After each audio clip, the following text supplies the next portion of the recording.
Hello, everyone, and welcome. Today, we are going to explore one of the most powerful tools in modern engineering, which is the computational fluid dynamics. If you have ever wondered how a Formula One car sticks to the road, how a jet engine burns fuel cleanly at 30,000 feet, or how a building's HVAC system is designed, so the answer is CFD. Computational fluid dynamics, or commonly abbreviated as CFD, uses numerical methods and powerful computers to solve the equations that govern fluid motion. It allows engineers to simulate fluid flow in a virtual environment before building a physical prototype, significantly reducing the development time and the cost. CFD is mostly concerned with the numerical solution of the differential equations governing transport of mass, momentum, and energy in moving fluids. Since the early 1970s, commercial software packages have made CFD an important part of engineering practice in industrial, defense, and environmental organizations. So, the story of CFD is really the story of two revolutions: the mathematical formulation of the fluid dynamics and the digital computer. So we will be breaking down these eras one by one. Number one is the pre-CFD era, which lasted from 1628 up till 1845. In 1628, Castelli establishes the continuity equation, a foundational principle for the fluid flow. In 18th century, a Swiss mathematician Leonard Euler derives equation for inviscid frictionless flow, whereas a French engineer Claude Louis Navier in 1822 introduced viscosity into the equations.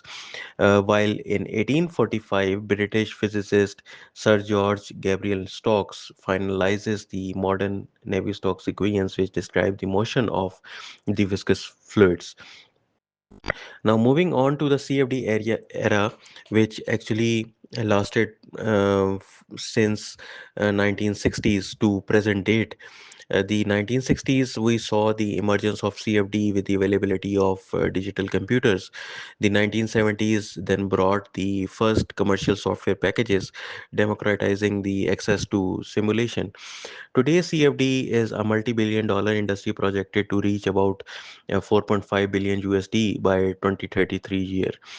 All of the fluid dynamics rests on three principles that you probably remember from the high school physics: mass, momentum, and energy. So, number one is the conservation of the mass linked to the continuity equation. Actually, mass cannot be created nor be destroyed. So, in a fluid, what flows into a control volume must either flow out or accumulate inside. The second one is the conservation of momentum, which is the Navier-Stokes equations, and the Newton's second law applied to the fluid. Forces equals mass times acceleration. The Navier-Stokes equation describe how fluid velocity changes under the influence of pressure forces, viscous frictional forces, and the external body forces. The third one is the conservation of energy, which represents the first law of thermodynamics. So, for problems involving the heat transfer or compressible flow like high speed aerodynamics, the energy equation must be solved alongside the continuity and the momentum equations. So, as an example, when designing a car's cooling system, all three laws must apply. Coolant mass flow must balance, so this is the mass balance equation. Pressure drops must overcome the friction, which is the momentum equation, and the heat from the equation must be rejected to the environment, which is the energy equation. So why CFD instead of physical testing? Why simulate when you can just build and test? So the answer to this particular question over here is the cost, time, and insight. Traditional empirical testing has several limitations. Number one is the cost. Wind tunnels and test facilities are very expensive to build and operate. The second one is the time, which we know that the physical prototyping takes weeks or months. CFD can test hundreds of design variations overnight. And the third one is the range. Empirical data applies to the specific scales, the velocity, temperature, time for which it was generated actually. CFD can explore the conditions far beyond what is feasible in the lab. So CFD also provides a complete fluid information. You can see the inside the flow, visualize the pressure contours, velocity vectors, and turbulence structures that are invisible in the physical experiments. This insight leads to better, more innovative designs. Now, moving on to the Navier-Stokes equations, and these are arguably the most important physical equations for which there is no existence and uniqueness theory. In other words, we use them every day, but mathematicians still can't prove that they always have a solution in three dimensions. The Navier-Stokes equations are a set of highly non-linear partial differential equations, which are the PDEs, that describes the motion of the viscous fluids. They generalize the Euler's 18th century inviscid flow equations by adding the viscosity or the friction terms in it. So in 2000s, a Clay Mathematics Institute designed or designated the question of whether smooth, reasonable solutions to the Navier-Stokes equations in three dimensions always exist as one of the seven millennium problems, and also offered a $1 million prize for the solution. So let us build the Navier-Stokes equations from scratch, starting with the physical principle that forces cause acceleration. The derivation begins with the Newton's second law applied to the fluid element, one per unit volume basis. The sum of all the forces acting on the fluid element equals its density times acceleration. So the forces fall into three categories. Number one are the pressure forces. The fluid moves from the high pressure to the low pressure. The net pressure force is actually proportional to the negative gradient of the pressure. And the second is the viscous or the frictional forces, which arise from the internal friction within the fluid, known as the viscosity. For a Newtonian fluid, like water, air, and most common fluids, the viscous force is proportional to the Laplacian of the velocity, where mu is the dynamic viscosity. The third are the body forces, the external forces like gravity, electromagnetic forces, or centrifugal forces, typically denoted as the product of the density and the gravity, rho times g, or simple the force vector. Now, the incompressible Navier-Stokes equations are for those flows where density is constant. For most liquids and low-speed gases, this equation simplifies to as displayed over here. Here we would be unpacking each term one by one. The very first term in this particular equation is the rho times partial u over partial of t, which is actually representing the local acceleration term, uh, how the velocity changes with the time at a fixed point. And the second term is the rho u and the gradient of u scalar product.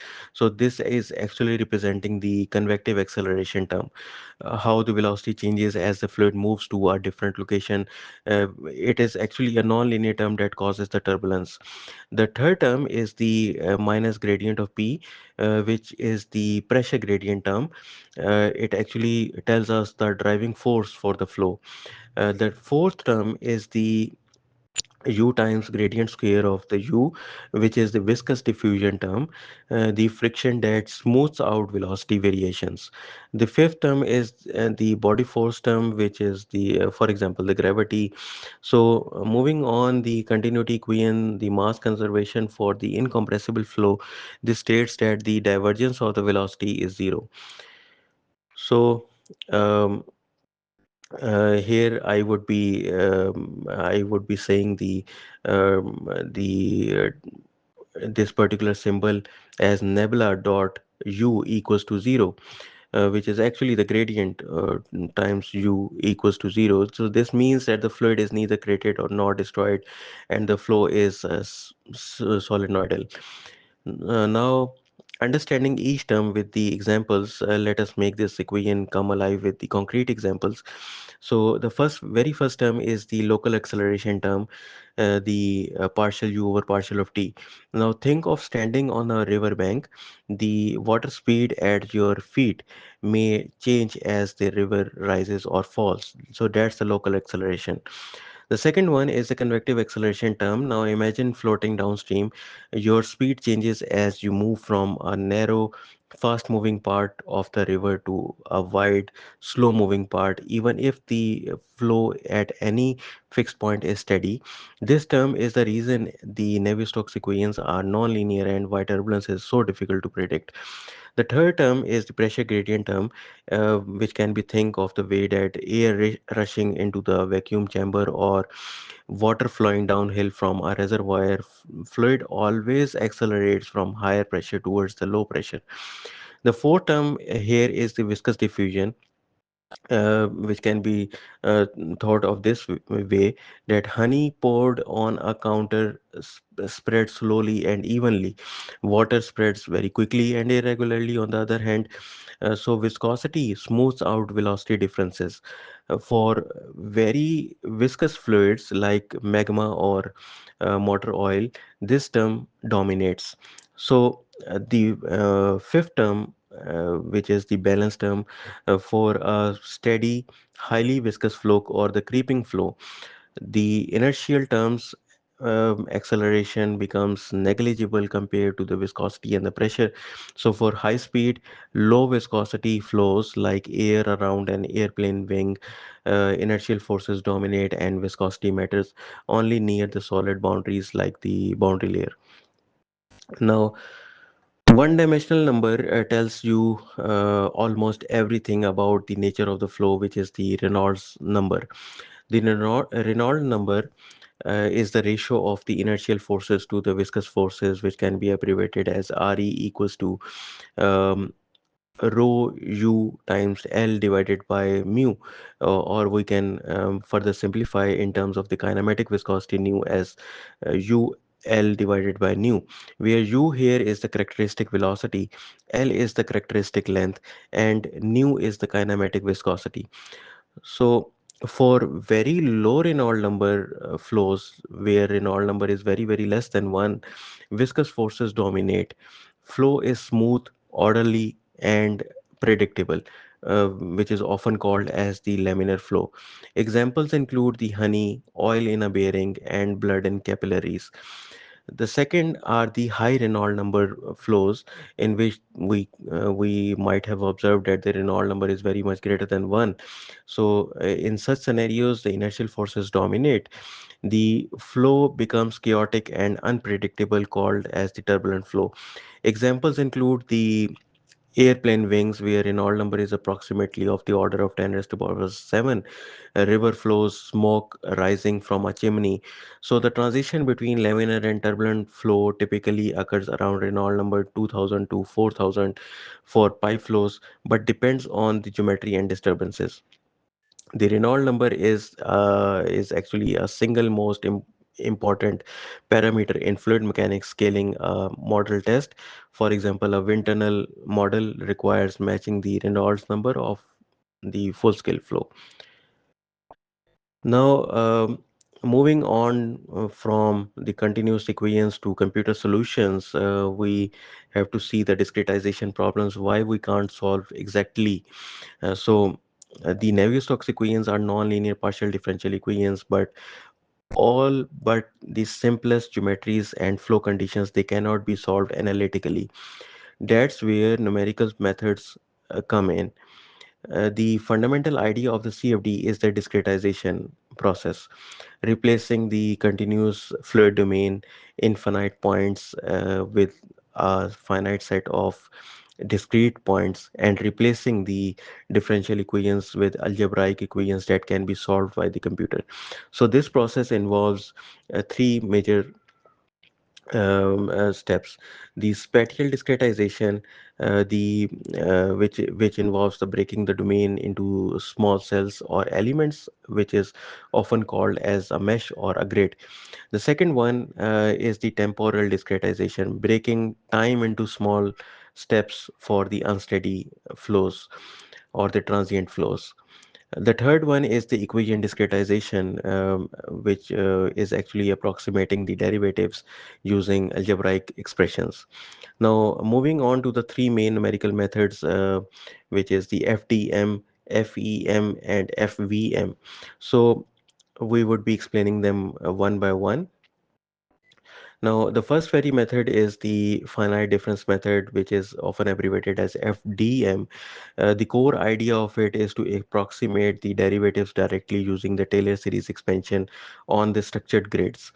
And it is best for the simple geometries, the high order accuracy, historically the first method developed. So the second one is the finite volume method, which is often abbreviated as FVM. It actually divides the domain into control volumes, integrates equations over each volume, and converts the surface integrals to fluxes at the faces. And it is best for the complex geometries, the natural conservation properties, most popular in the commercial CFD. And the third one of the three approaches that dominate the CFD are the finite volume method, which is the FEM. It actually divides the domain into elements, approximates the solutions within each element using the shape functions, and it is best suited for the structural mechanics, originally good for irregular geometries. The finite volume method deserves special attention because it is most widely used in commercial CFD softwares. For example, the ANSYS Fluent, OpenForm, or the Star CCM Plus. So the main concept is that the faces within the mesh form closed surfaces surrounding finite volumes. For example, a single mesh, any surface integral representing a derivative is approximated by a summation over the faces that form the surface. So this method ensures conservation in terms of mass, momentum, and energy are conserved exactly at the discrete level, which is crucial for accurate simulations. Now, moving on to the mesh generation, which is dividing the domain. So the mesh is actually the skeleton of any CFD simulation. A poor mesh will ruin even the most sophisticated solver. Meshing is actually the process of dividing the fluid domain into small cells or elements. The purpose is to decompose the fluid domain into control volumes where the equations will be solved. All CFD meshing methods have the same high level objective to create a grid of points used to solve the system of partial differential equations. So when creating a CFD mesh, there are three main categories of cell types, namely the hexahedral, tetrahedral, and the polyhedral. The first one are the hexahedral meshes. These are particularly efficient for wall-bounded flows and flows that are directional. For example, the flow in a pipe or around an airfoil, as they allow very fine wall normal spacing without large phase skewness. They provide the fastest convergence, best accuracy, and a relatively low cell count. While the tetrahedral meshes, they lend themselves to automatic meshing of very complex fluid volumes, but at the expense of very high cell counts, typically 3 to 4 times higher, and convergence can be very much challenging due to skewness. The third type of the mesh is the polyhedral meshes, which have more neighboring cells compared to tetrahedral cells, thus more easily capture the gradients with far fewer cells and can even outperform the hexahedral meshes for recirculating flows. Now, moving on to the grid structure, we have the three type of the grid structures. Number one are the structured grids. The second one are the unstructured grids, and the third one are the hybrid grid structures. We are explaining them one by one. This first one is the structured grid. Uh, it is a regular connectivity of the nodes. The grid lines follow coordinate axes. It has the advantage of high computational efficiency, simple neighboral relationships, while it has a disadvantage that it is limited to simple geometries that it is difficult for the complex shapes. While on the other hand, unstructured mesh structure or unstructured grid structure has the irregular connectivity, uses the triangular 2D or tetrahedral in the 3D, and it handles any geometry, automatic meshing possible, and while it has the disadvantage that it might have the higher cell count, slower convergence. And the third one of these grid structure types are the hybrid grid structures, which combines both approaches, the structured one and the unstructured. It has the advantage of the flexibility and efficiency. It is most popular in the modern CFD. Its disadvantage is that it has the more complex setup. So, if for an airplane wing, as an example, a structured mesh might be used in the boundary layer near the wing surface where the flow is directional, and an uh, unstructured mesh in the far field where the geometry is very simpler. Now, every CFD simulation follows the same three-stage workflow. Number one is the pre-processing, then second is the solving, and the third one is the post-processing. So the stage one, which is the post pre-processing, it actually has the three main stages. Number one is the geometry modeling, which in which we create or import the 3D geometry of the fluid domain. The second is the mesh generation, in which we create the grid of the cells covering the domain. And the third is the physics setup, in which we select the models. For example, the turbulence model, heat transfer. We define the fluid properties, density, viscosity. Uh, and we actually specify the boundary conditions like inlet velocity, outlet pressure, and the wall conditions. The second stage is the solving, which has the four steps. Two, the computer iteratively solves the discretized equations in using the numerical algorithms, and the convergence is monitored. The solution improves with each iteration. We have the steady state problems as well as the transient problems. So for the steady state problems, iterations continue until changes becomes negligible. For the transient or the unsteady problems, the time steps advance until the desired time duration is reached. And the third stage is the post-processing, in which we generate the contour plots of the pressure, temperature, velocity, magnitudes, and the vector plots of the velocity direction, streamlines are showing the flow paths. So this is the visualization process.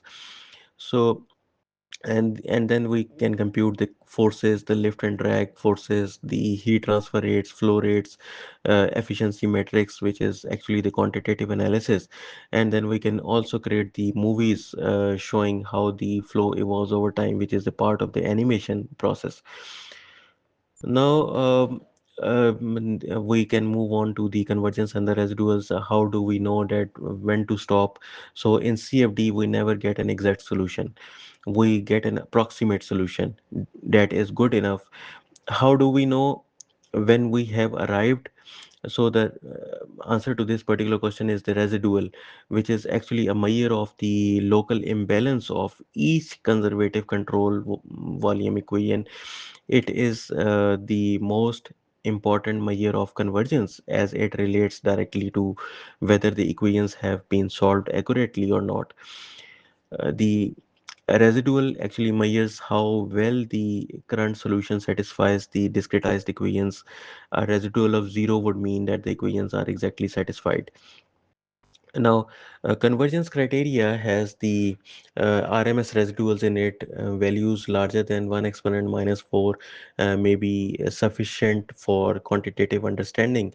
The default target is 1 exponent minus 4. However, 1 exponent minus 5 is a good convergence and usually sufficient for most engineering applications, while 1 exponent minus 6 or lower is a very tight convergence target, occasionally required for geometrically sensitive problems. Then we have the maximum residuals, uh, typically about 10 times larger than the RMS residuals.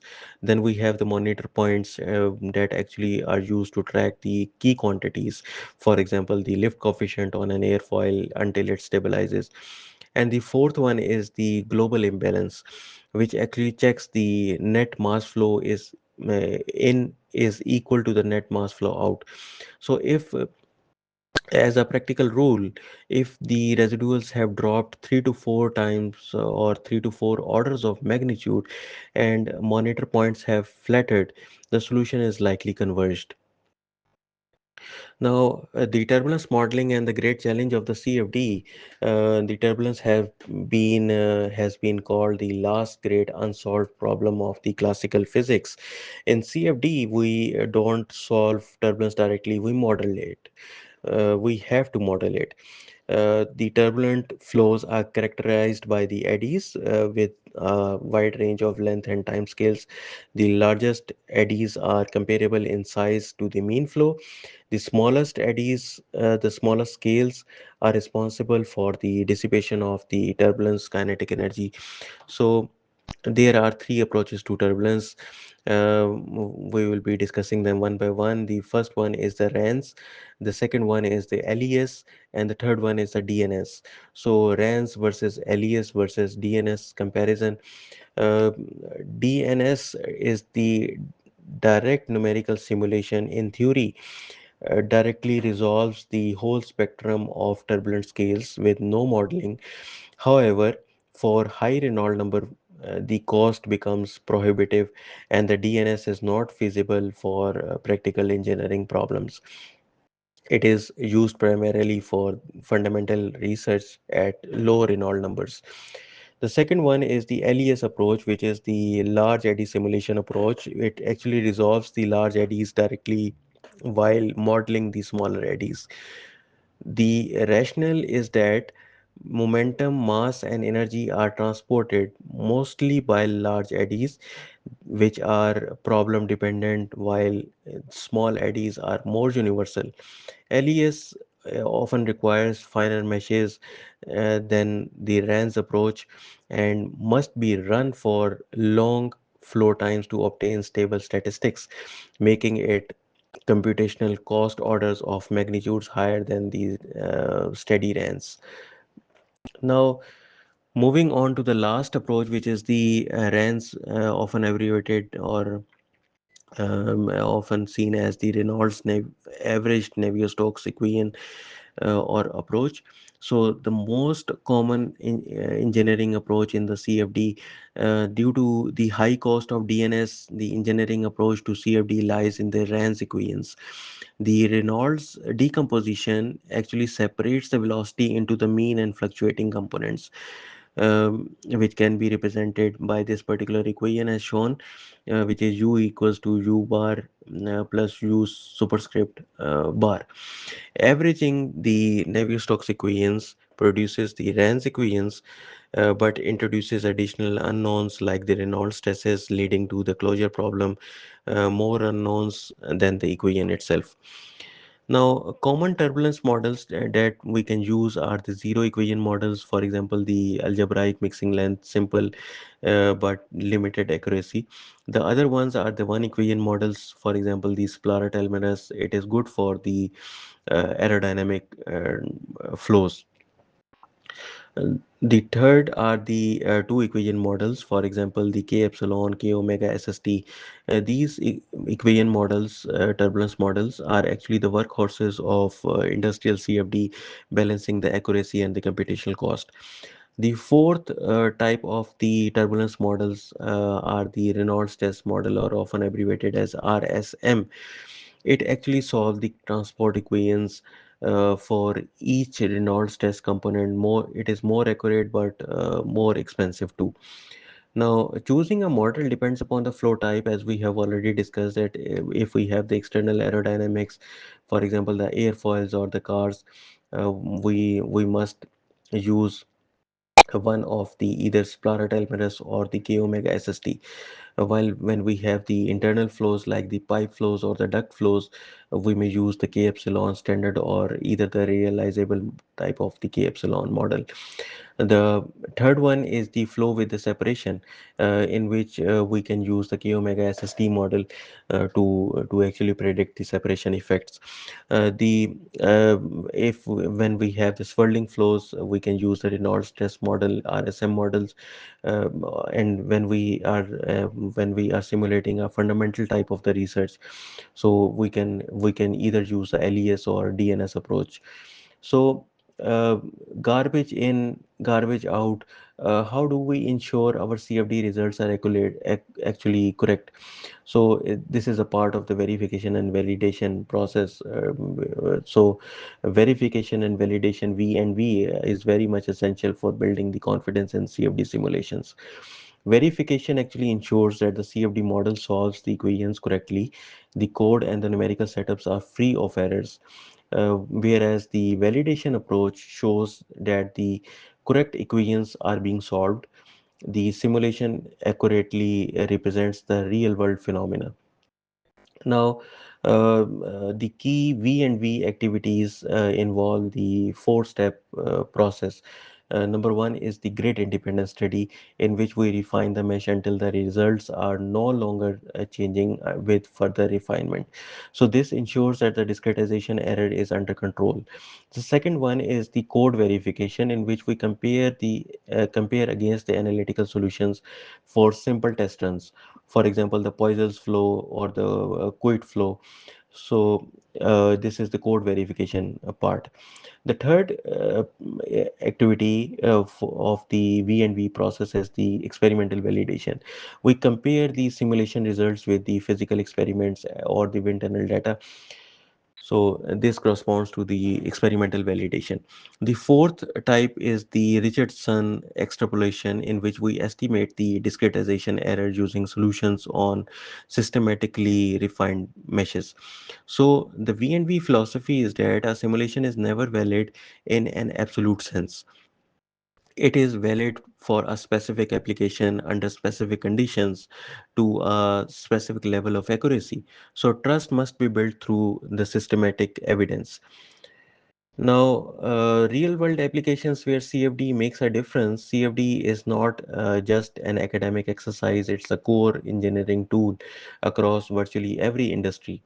um, Aerospace engineering, we have the CFD, which is used to model the external aerodynamics. It predicts the lift and the drag forces, optimize the fuel efficiency, simulate the combustion in jet engines, and analyze the thermal management of the aircraft systems.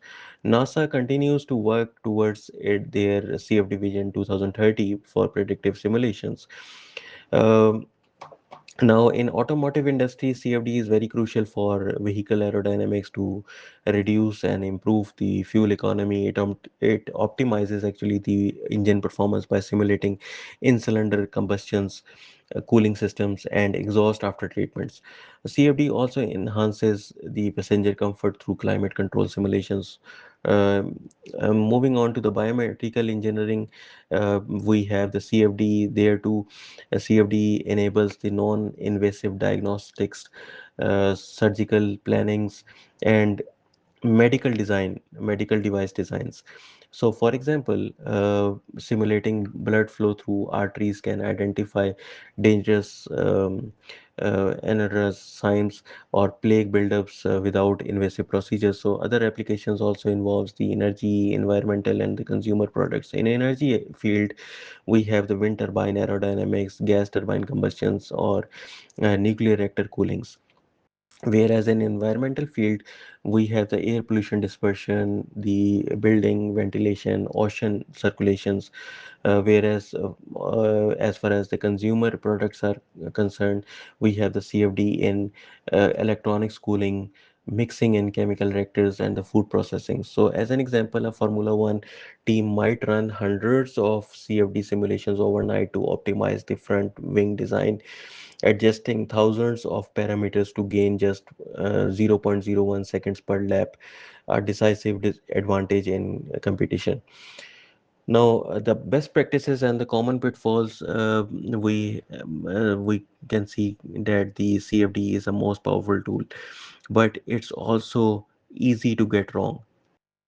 Here are the most important best practices.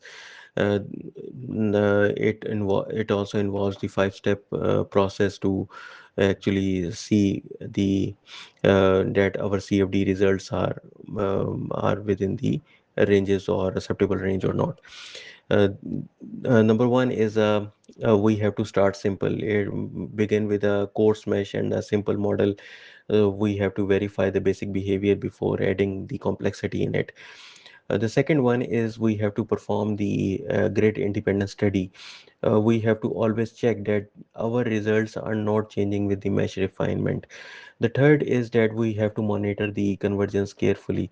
Uh, don't just stop because the residuals have dropped.